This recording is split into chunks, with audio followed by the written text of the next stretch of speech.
Vedanth, and welcome to season 2 of my podcast. Today, my guest is Maya Iyengar, an 8th grader from the US.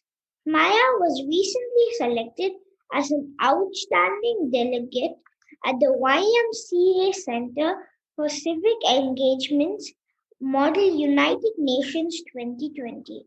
She is also a pianist. Hi, Maya. Welcome to my show.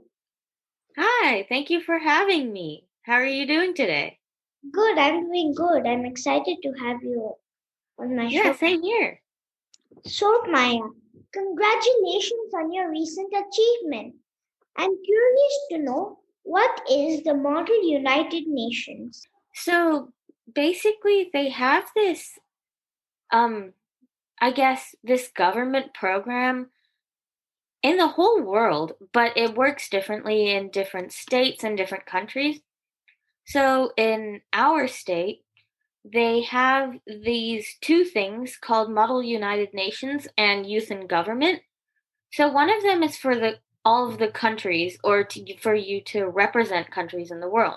And so this is what Model United Nations is. So basically, you have a resolution or a bill, and you want to try and get it passed in two parts of this Model United Nations, one of them being Committee and General Assembly. And so basically, this is kind of a replica of how a bill is passed in the real United Nations. Wow, what country were you representing? So I was in a group with three other people, and we were representing India. Nice. What was the resolution you proposed at the Model UN General Assembly? Ours was to create an international virtual education system, considering that there is the COVID-19 pandemic going on, and there could be times of uncertainty for people when, let's say, this is over. Why is an international virtual education system important? So, education is the baseline, I would say, for getting jobs, coming out of poverty, and also it's good for everyone to have a standard education because we see in the world that countries that don't have enough money or jobs that are looking for labor workers, they do not actually care about the education system, and they basically want people for as less money as they have to pay. So the people who are uneducated end up having to work long and laborious jobs without making that much money. Whereas if a child who, let's say, was already in child labor were to start getting a good education and graduate from school, they could go on to do more things. Tell us more about your experience in presenting at the Model UN General Assembly. Also, how did you prepare yourself for this event? So, I guess looking into how I prepared, we have these 45-minute classes every Tuesday and Thursday and started in mid September. So basically, in each lesson, you learn how to write your resolution. So everything we have to do by ourselves, and we just basically get it approved by our teacher slash coach. And so what we started off by doing was to create an introduction to or to first come up with the idea of what do we exactly want to do and how will our idea have an impact on the world.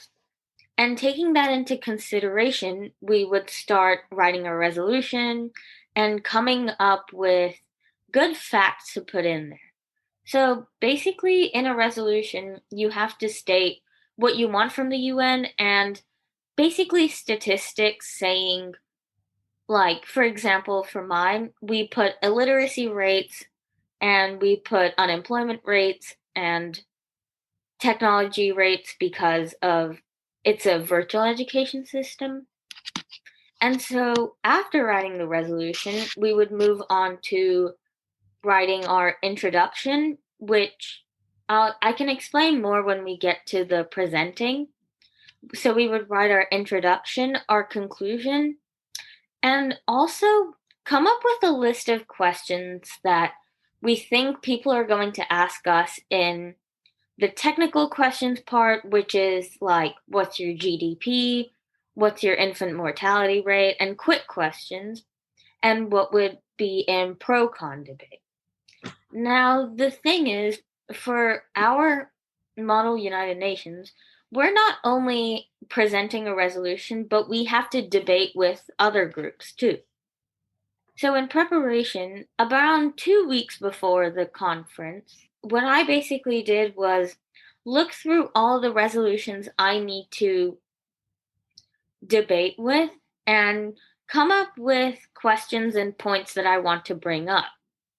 And then the same I would do is look for things that other people could ask me so that I could answer them back and show them that this is the information and this is why we want to do it. When it came to presenting, so I did this conference last year too, and it was actually very different because considering that everything is online now, before we would go to this big general assembly, it was basically our city hall.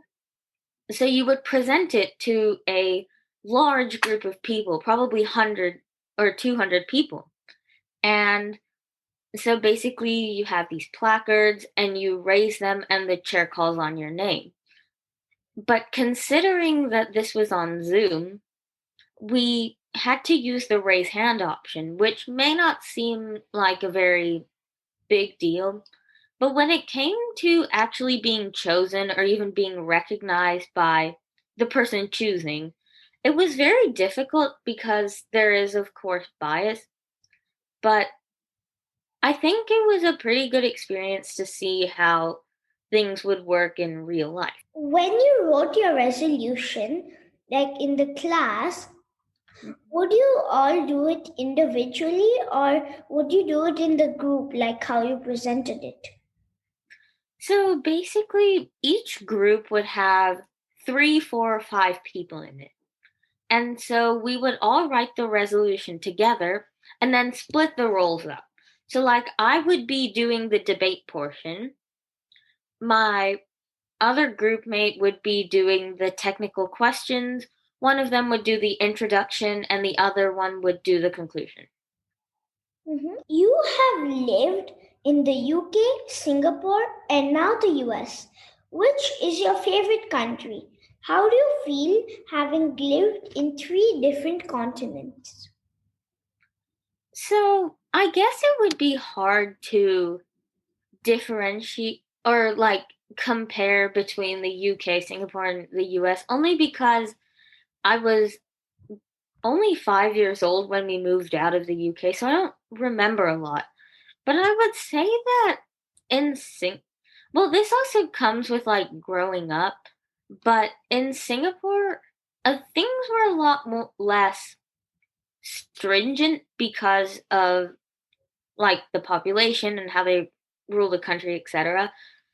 But I would say that because I don't remember much from when I lived in the UK, can't really choose which one. Yeah, I understand. Because I've been to many countries too, and I can never choose which is my favorite. Yeah. You play the piano really well. How long have you been training? Oh, thank you. So I have been playing piano for 7 to 8 years. So I started when I was 5 years old. Wow, that's an achievement. Congratulations. Thank you.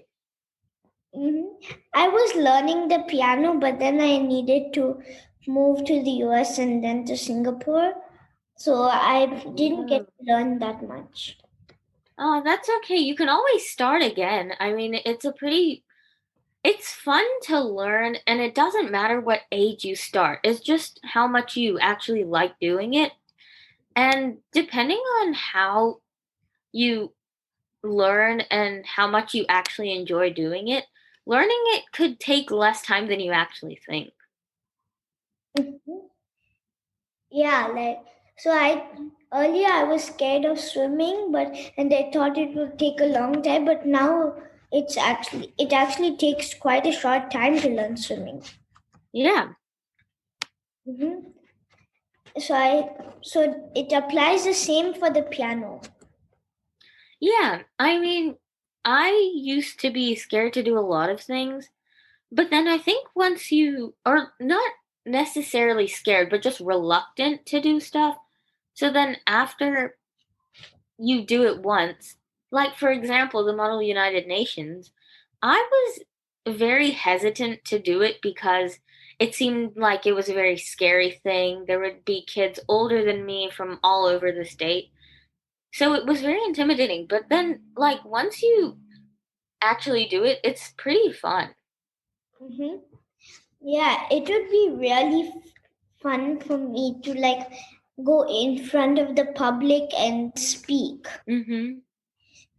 The, for me, it would be kind of scary and also fun. Yeah, I think you'd be really good at it because, I mean, you're already doing the podcast. So Do you wish to perform in an orchestra?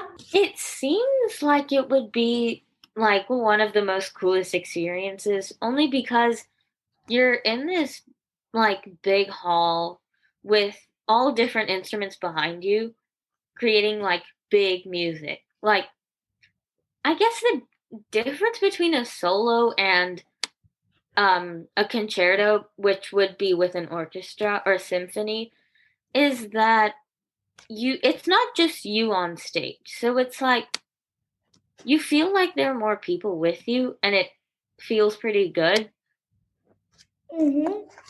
Yeah, I would love to be in an orchestra someday, and Yeah. and I want to learn the drums. Ooh, that's fun. There are many different kind of drums, so you could probably become a rock star. Who knows? hmm Yeah. What do you want to be when you grow up? Oh, so this is a pretty tough question. So, ever since I was probably as old as I could think about what I wanted to grow up as, I wanted to become a doctor. But then things kind of changed in my interests. And it's not like I don't want to be a doctor, but I mean, all professions seem interesting if you do the right thing. So, either a doctor or a lawyer or an investment banker. Hmm. A lawyer is would be interesting. hmm Mhm. Mm. From what I've learned from my dad, who is a lawyer, it is pretty interesting. Yeah, I think it's cool when you think about it because you're not just like looking up facts and then saying it. Like you actually have to think about how are how is the other lawyer or whoever is I guess fighting back, how are they going to react to what I say and how should I debate with them in a way that I make a point and mine makes more sense. hmm Yeah, that's also one of the fun things. What are your hobbies? Okay, so I mean, I guess my hobby is piano because I do it a lot, but I do calligraphy. I haven't had much time to though, considering that school has been pretty tough so far, and also other extracurriculars. My mom also does calligraphy, but she hasn't been able to do it in a long time like you. Thank you so much for coming on my show. Thank you for having me. It was fun talking to you. Yeah, it was super fun. I really enjoyed it. I Mhm. learned a lot. Dear listeners, follow my Facebook page, Curious Vedanth, to get updates on my upcoming episodes. To listen at leisure on your phone and get notified about future episodes, subscribe by searching for Curious Vedanth wherever you get your podcasts, such as Apple Podcasts, Spotify, Stitcher, Google Podcasts, and many more. You can also listen to my show on curiousvedanth.com. Thank you for listening to Curious Vedanth, and don't forget to rate and leave comments.